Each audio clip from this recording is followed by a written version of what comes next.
आज की वीडियो से हम एक मेरिट कम मींस स्कॉलरशिप के ऊपर सीरीज स्टार्ट करने जा रहे हैं, जहां पे इस स्कॉलरशिप के बारे में मैं आपको हर एक जानकारी देने वाला हूं। जितने भी डाउट्स होते हैं, जो कि छोटी छोटी चीजें भी होती हैं, वो सभी सीरीज में आपकी क्लियर होने वाली है। तो अगर आप चैनल पर फर्स्ट टाइम आ रहे हो तो मेक श्योर आप चैनल को सब्सक्राइब करो, रेड बटन को दबा के, और बेल आइकन को साथ में दबाओ, सो दैट आपसे जो भी सीरीज की वीडियो आती है वो मिस ना हो पाए, आप तक वो नोटिफिकेशन टाइम तक पहुंच पाए। स्कॉलरशिप्स के ऊपर मैंने ऑलरेडी काफी सारी वीडियोस बना रखी है, बट एक स्ट्रक्चर्ड फॉर्म में कंटेंट अवेलेबल नहीं था, तो काफी सारे स्टूडेंट्स डिमांड कर रहे थे।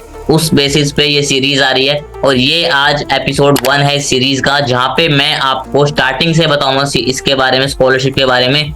अगर आप लोग पे अच्छा रिस्पॉन्स करते हो तो मैं और जो स्कॉलरशिप्स मार्केट में अवेलेबल हैं आप लोगों के लिए, स्टूडेंट्स के लिए, जहां से आप लोग अच्छा खासा फाइनेंशियल बेनिफिट ले सकते हो और अपने एजुकेशन को फ्री कर सकते हो, उनके ऊपर भी वीडियोस बनाऊंगा, उनके ऊपर भी इंफॉर्मेशन लेकर आऊंगा। तो फिलहाल इस सीरीज की हम स्टार्ट करते हैं, सीरीज को शुरू करते हैं। मैंने पीपीटी तैयार की है, और जो मैंने ये पीपीटी तैयार करी है, ये पीपीटी आपको भी मिल सकती है, पर ये सीरीज के बाद मैं आपको बताऊंगा आप कैसे ले सकते हो। टेलीग्राम ग्रुप और व्हाट्सएप ग्रुप है हमारा, वहां पे बेसिकली मैं शेयर करूंगा। और भी तरीके होंगे इसको डाउनलोड करने के, वो मैं बताऊंगा, बट सीरीज में बने रहिएगा, ठीक है। आज एपिसोड 1 आ रहा है, कुछ दिन बाद 2 आएगा, 3 आएगा, तो हो सकता है 10 से 15 वीडियोस बने इस सीरीज में, और प्लेलिस्ट बना के मैं इसको डालूंगा। तो आप लोग बिल्कुल ध्यान से एक एक वीडियोस को देखना। कुछ और आपके अगर सवाल हैं तो वो भी जरूर से इंक्लूड करना, सो दैट मैं उन सवालों को भी सीरीज में इंक्लूड कर सकूं। बिकॉज हो सकता है जो आपका सवाल है वो 10 से 15 से ज्यादा बच्चों का सवाल हो। बिकॉज कई बार ऐसा होता है कि स्टूडेंट सवाल नहीं पूछते हैं, तो उनके पूछने से बाकी स्टूडेंट्स के मन में जो सवाल है वो भी रह जाते हैं। लेकिन अगर तो एक स्टूडेंट पूछ लेता है तो वो सॉल्यूशन है, वो काफी बच्चों की हेल्प करता है। तो इसलिए मैंने पहले भी सीरीज स्टार्ट करने से काफी स्टूडेंट से लिया था फीडबैक कि आप लोग अपने डाउट शेयर कर सकते हो, आप लोग अपने क्वेश्चन शेयर कर सकते हो, सो दैट मैं वो सीरीज में इंक्लूड कर पाऊं, ठीक है। तो अब मैं स्क्रीन शेयर करता हूँ, आप लोगों को दिखाता हूँ यहाँ पर कि जो पीपीटी मैंने तैयार करी है वो कैसी है। तो आई होप आप सभी को स्क्रीन विजिबल होगी। मैं यहाँ पे इसको फुल स्लाइड में कर लेता हूँ। तो यहाँ पे हम स्टार्ट करने जा रहे हैं मोस्ट अवेटेड सीरीज मेरिट कम मींस स्कॉलरशिप के ऊपर। और ये जो सीरीज है, जब तक ये स्कॉलरशिप एग्जिस्ट करेगी, जब तक ये जो सीरीज है ये वैलिड रहेगी। जब ये स्कॉलरशिप हट जाएगी, हालांकि अभी नहीं हटने वाली इतनी जल्दी, रेयर चांस है, क्योंकि 2017 में स्टार्ट हुई है, 5 से 6 साल हुए हैं अभी स्कॉलरशिप को लॉन्च हुए, तो मेरे ख्याल 5 से 6 साल तो कम से कम ये रहने वाली है। तो आने वाले टाइम में अगर आप लोग इस वीडियो को देखोगे तो भी आपको ये काफी हेल्प करने वाली है। एवरग्रीन एक कंटेंट मैं बना रहा हूँ यहाँ पे, ताकि आप लोग जब भी इसको देखो वो उस हिसाब के टाइम के हिसाब से वैलिड हो। बिकॉज जो प्रोसेस 2017 में था वही 2023 में चलता आ रहा है, कुछ चेंज नहीं हुआ है, तो होपफुली आगे भी चेंज नहीं होने वाला।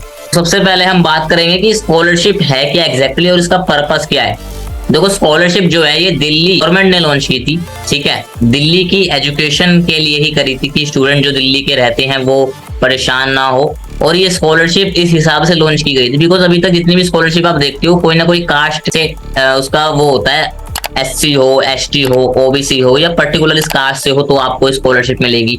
लेकिन ये स्कॉलरशिप सिर्फ और सिर्फ इस बेस पर है कि अगर आपकी फाइनेंशियल कंडीशन वीक है घर की, तो आप इस स्कॉलरशिप को ले सकते हो। तो आप लोग देख सकते हो कि जो गवर्नमेंट की पॉलिसी है वो इस हिसाब से बनाई गई है कि ये कोई कास्ट, कोई क्रीड, कोई इकोनॉमिक बैकग्राउंड, कोई जेंडर मैटर नहीं करता है। यहाँ पे सिर्फ अगर आपके मार्क्स हैं उस बेस पे, अगर आपके मार्क्स जो यहाँ पे मेंशन करे गए हैं उतने हैं, और आप फाइनेंशियली वीक हो, जो कंडीशन दी गई है, तो आपको स्कॉलरशिप मिल जाएगी। आपसे कोई जात पात नहीं पूछी जाती यहाँ पे। Many students from this section who find it hard to bear the full tuition fee, उनके लिए बनाई गई है जो ट्यूशन फी को मैनेज नहीं कर पाते थे। बेसिकली आपको पता होगा 2 तरीके की फीस होती है, जो भी आप इंस्टीट्यूशन में एडमिशन लेते हो उसमें से एक ट्यूशन फीस होती है। ट्यूशन फीस का जो अमाउंट होता है वो हमेशा ज्यादा होता है दूसरी फीस के कंपैरिजन में। तो ट्यूशन फीस यहाँ पर माफ करी जाएगी आपकी, जो 100% आपको यहाँ पे वो मिल रहा है फीस माफी पे, वो ट्यूशन फीस पे मिल रहा है, वो टोटल फीस पे नहीं मिल रहा है। तो पहली चीज तो आप ये क्लियर कर लो। तो यहाँ पे अगर आपको 100% स्कॉलरशिप भी मिलेगी तो ट्यूशन फीस मिलेगी, जो दूसरी फीस है वो आपको देनी पड़ेगी, जो कि बहुत कम होती है। टोटल फीस का 1 से 2% आप ले सकते हो। अब यहाँ पे बात आती है the purpose is to extend financial access to the meritorious. तो ये हो गई अपना नॉर्मल बात, आपको समझ आ गई होगी, बाकी आप जब ये डाउनलोड करोगे आप पढ़ सकते हो। How many types of scholarships exist, अब ये आती है मुद्दे की बात। कितनी स्कॉलरशिप्स हैं जो ये देते हैं, कितनी कैटेगरीज में डिवाइड की गई है। 3 कैटेगरीज डिवाइड की गई है। 100%, 50%, 25%। ट्यूशन फी जो है 100% माफ हो जाएगी आपकी पहली कैटेगरी में, जहाँ पे आपको राशन कार्ड अगर आपके पास है, आपकी फैमिली इनकम 1 लाख से कम है, आपके पास राशन कार्ड है और आप उसका यूज कर रहे हो, ऐसा नहीं कि आपके पास राशन कार्ड है आप उसका यूज नहीं कर रहे हो, ये प्रॉपर चेक करेंगे उस चीज को। अगर आपका रिकॉर्ड है उस चीज का कि आप उसको ले रहे हो राशन को, तो आपको 100% ट्यूशन फीस आपकी माफ हो जाएगी। सेकंड कैटेगरी आती है 50% ट्यूशन फीस की, जहाँ पे मेरिटिशियस स्टूडेंट को 2.5 लाख अगर आपकी फैमिली इनकम है, टोटल फैमिली इनकम 2.5 लाख है आपकी, आपके पास ये नहीं है, नेशनल फूड सिक्योरिटी स्कीम में नहीं है आपका, ठीक है, और आपके टोटल इनकम 2.5 लाख है, तो आपको 50% ट्यूशन फीस पे रियायत मिल जाएगी। 25% है जो कि अगर आपकी 2.5 लाख से ज्यादा है, 6 लाख से कम है, यानी मैक्सिमम 6 लाख तक है आपकी, तो आपको यहाँ पे 25% ट्यूशन फीस में वो मिल जाएगा रिलैक्सेशन। अब बात कर रहे हैं एलिजिबिलिटी क्राइटेरिया की। एलिजिबिलिटी क्राइटेरिया बहुत इंपॉर्टेंट हो जाता है। एलिजिबिलिटी क्राइटेरिया ही ये वो चीज मैटर करता है कि आपको स्कॉलरशिप मिलेगी नहीं मिलेगी। तो अब ये वाला पार्ट बिल्कुल ध्यान से सुनना। Student should have been enrolled for undergraduate program in any of the Delhi State Public Universities, college institutions affiliated to Delhi State Public Universities। अगर आप ये वीडियो किसी और स्टेट से देख रहे हो, लेकिन अगर आप इन दिल्ली स्टेट पब्लिक यूनिवर्सिटीज में पढ़ रहे हो, तो आप एलिजिबल हो इसमें स्कॉलरशिप में, ठीक है।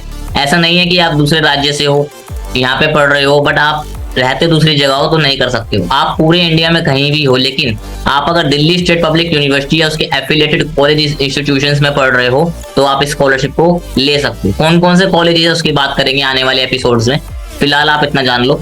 Second condition, the student should fulfil the income economic academic performance criteria. देखो इकोनॉमिक का तो मैंने आपको बता दिया, इनकम कितनी होनी चाहिए। एकेडमिक का मैं अभी आपको नेक्स्ट स्लाइड में बताऊंगा कि आपके कितने परसेंटेज ऑफ मार्क्स होने चाहिए स्कॉलरशिप को ग्रैब करने के लिए। ओके, तो यहाँ पे आपको एक टेबल दिख रही होगी, तीनों की तीनों कैटेगरीज में 60% आपके टोटल एग्रीगेट मार्क्स होने चाहिए। यहाँ पे काफी सारे बच्चों को कंफ्यूजन आती है कि भैया हमारे एक सब्जेक्ट में 59 मार्क्स आएगा, क्या हम एलिजिबल है? बिल्कुल आप एलिजिबल हो। आपके एवरेज 60 बनना चाहिए, टोटल जितने सब्जेक्ट्स हैं उसका एवरेज 60 बनना चाहिए। अगर आप फर्स्ट टाइम स्कॉलरशिप के लिए अप्लाई कर रहे हो, फर्स्ट ईयर में अप्लाई कर रहे हो, तो आपके 12th क्लास में 60%, 10th क्लास में 60% देखे जाएंगे, दोनों में 60% देखे जाएंगे। अगर आप सेकंड ईयर में अप्लाई कर रहे हो, फर्स्ट टाइम अप्लाई कर रहे हो या सेकंड टाइम भी अप्लाई कर रहे हो, तो आपके फर्स्ट ईयर का जो फर्स्ट सेमेस्टर सेकंड सेमेस्टर दोनों का कंबाइन करके 60% आ रहे हैं नहीं आ रहे हैं। ऐसे ही आप second year, third year, fourth year का कंसीडर करोगे। पिछले साल के रिकॉर्ड में अगर आपका टोटल 60% बन रहा है सारे सब्जेक्ट्स का एग्रीगेट परसेंटेज, तो आप एलिजिबल हो, उसमें कोई दिक्कत नहीं। लेकिन अगर आपकी बैक है तो आपको दिक्कत हो सकती है। बैक क्लियर होके अपडेट हो चुका है रिजल्ट आपका और आपकी स्कॉलरशिप का भी डेडलाइन बची है, टाइमलाइन है, तो आप लोग कर सकते हो। बेसिकली कोई बैक नहीं होनी चाहिए, प्योर क्लियर पास होने चाहिए, टोटल 60%। अब रिलैक्सेशन दी गई है SC ST कैटेगरी स्टूडेंट्स को कि आपको 5% रिलैक्सेशन दे दी गई है, या 55% पे भी कर सकते हो। तो SC ST वाले स्टूडेंट्स 55% भी हैं अगर आपके, तब भी आप एलिजिबल हो। यहाँ तक आपको समझ आ गया होगा हो। Other conditions to apply. अब यहाँ पे कुछ ऐसी कंडीशन है तो आपको फॉलो करने की जरूरत है। जैसे यहाँ पे ये बोला गया है कि स्टूडेंट जो इस स्कॉलरशिप को ले रहा है वो और किसी फाइनेंशियल असिस्टेंस वाली चीजों को नहीं ले सकता है, तभी आपको ये स्कॉलरशिप मिल सकती है। और ये पूरी की पूरी पॉलिसी के अगेंस्ट हो जाएगा इनके। अगर आप ऐसा बेनिफिट ले रहे हो तो आपकी स्कॉलरशिप कैंसिल हो जाएगी, पेनल्टी आपको अलग से देनी पड़ सकती है। आप यहाँ पे अप्लाई कर सकते हो, लेकिन यहाँ पे फाइनेंशियल असिस्टेंस अगर आप किसी और स्कॉलरशिप में ले रहे हो तो ये वाली आपकी कैंसिल हो सकती है। यानी आप और किसी स्कीम में अप्लाई कर सकते हो, बट फाइनेंशियल असिस्टेंस रिलेटेड जो भी स्कीम होगी जहाँ पे आपकी फीस माफ हो रही है, वो सिर्फ एक ही जगह अप्लाई कर सकते हो, चाहे आप मेरिट कम में लो चाहे किसी और में लो। दूसरा, ये सिर्फ और सिर्फ प्रोग्राम की ड्यूरेशन तक लिमिटेड है। ऐसा नहीं कि भाई आपको जिंदगी भर पैसा देते रहेंगे ये लोग। जब तक आपका कोर्स है, 3 साल का कोर्स है, 3 साल तक आप भर सकते हो। 4 साल का कोर्स है, 4 बार आप ले सकते हो। ऐसा नहीं कि आपका 4 साल का कोर्स आप 10-10 साल तक ले रहे हो, आपकी शादी होगी, शादी का खर्चा भी सरकार दे रही है, ऐसा नहीं होने वाला। तो ये तो लॉजिक सी बात है, आपको क्लियर होगा कि जब तक आपका ड्यूरेशन है प्रोग्राम का, जब तक आपका ये गवर्नमेंट पे करेगी उस चीज को। फंड्स का एलोकेशन कैसे होगा? देखो फंड्स का एलोकेशन होगा सबसे पहले यूनिवर्सिटी को, जहां से आप अप्लाई कर रहे हो। आप कॉलेज से अप्लाई कर रहे हो, आपके कॉलेज में यूनिवर्सिटी है तो यूनिवर्सिटी को पास पैसा पहले आएगा, यूनिवर्सिटी इंस्टीट्यूशंस को देगी पैसा। उसके बाद सबसे पहला पैसा उनका आएगा जो फर्स्ट कैटेगरी में, जो राशन कार्ड वाले, बिकॉज वो ज्यादा थोड़ा फाइनेंशियली वीक है तो उनको पहले प्रायोरिटी दी गई है कि वो बच्चों की फीस तो मिलनी चाहिए, बाकी होगी तो थोड़ी लेट भी हो जाए। उसके बाद कैटेगरी 2, कैटेगरी 3 ऐसे करके आपका फंड एलोकेट होगा यहाँ पर। होप आपको यहाँ तक समझ आ गया होगा। और इसके अगला पार्ट है जो प्रोसेस एंड डॉक्यूमेंटेशन वाला, ये हम नेक्स्ट एपिसोड में बताएंगे, इसके बारे में बात करेंगे इसके बारे में, बिकॉज डॉक्यूमेंटेशन वाला पार्ट थोड़ा सा अच्छे से आपको समझना जरूरी है और उसमें थोड़ा लंबा टाइम भी लग सकता है। इसलिए मैं चाहता हूँ एक अलग से ही उसका वीडियो मैं बनाऊं, बिकॉज ये वाले वीडियो ज्यादा लंबा हो जाएगा तो आप लोग भी बोर हो जाओगे। पहले आप इतनी इन्फॉर्मेशन को अच्छे से ग्रैब करो और चैनल पर फर्स्ट टाइम आ रहे हो सब्सक्राइब करो चैनल को, ताकि आपको ऐसी और वीडियोस मिल पाए। बेसिकली स्कॉलरशिप्स के ऊपर काफी ज्यादा स्टूडेंट्स की नीड होती है, लेकिन पता नहीं होता उनको। कॉलेज में जब मैं फर्स्ट टाइम आया था, फर्स्ट ईयर में जब मैंने कॉलेज में एडमिशन लिया था, तो कॉलेज टीचर्स इस चीज को मेंशन नहीं करते थे कि आप स्कॉलरशिप ले सकते हो नहीं ले सकते हो। वो तो मैंने एक नोटिस देखा था, नोटिस बोर्ड पे लगा हुआ था, वो चाहे नोडल ऑफिसर ने लगाया हो किसने लगाया हो, लेकिन उससे मुझे इन्फॉर्मेशन मिली थी। और जब मैंने यूट्यूब पे सर्च किया था उस टाइम पे, तो कोई इन्फॉर्मेशन अवेलेबल नहीं थी। तब मैंने ये सोचा था क्यों ना मैं इस चीज को फैलाऊं कि जो गवर्नमेंट ने स्कॉलरशिप की स्कीम्स निकाली है वो बच्चों तक पहुंच ही नहीं पा रही है। टीचर्स जानबूझ के इसलिए नहीं बताते हैं कि उनका काम बढ़ जाता है, वो खाली बैठे रहते हैं, उनकी रिस्पॉन्सिबिलिटी जो होती है वो बताते नहीं जानबूझ के, और बताएंगे तो उनका काम बढ़ जाएगा, और कौन काम करना चाहता है आजकल, ठीक है।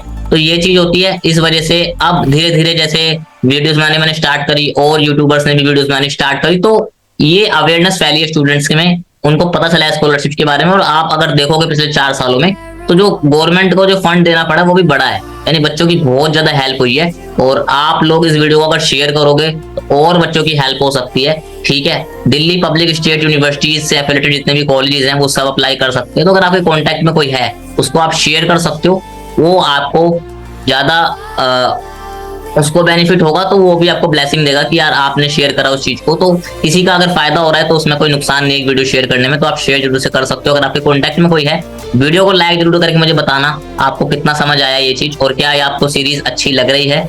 बाकी मिलते हैं इसी के साथ अगली वीडियो में। कोई डाउट्स है कमेंट कर सकते हो। जब तक के लिए आप कनेक्टेड रहिए टेलीग्राम ग्रुप पे भी, लिंक आपको सारे डिस्क्रिप्शन कमेंट बॉक्स में मिल जाएंगे।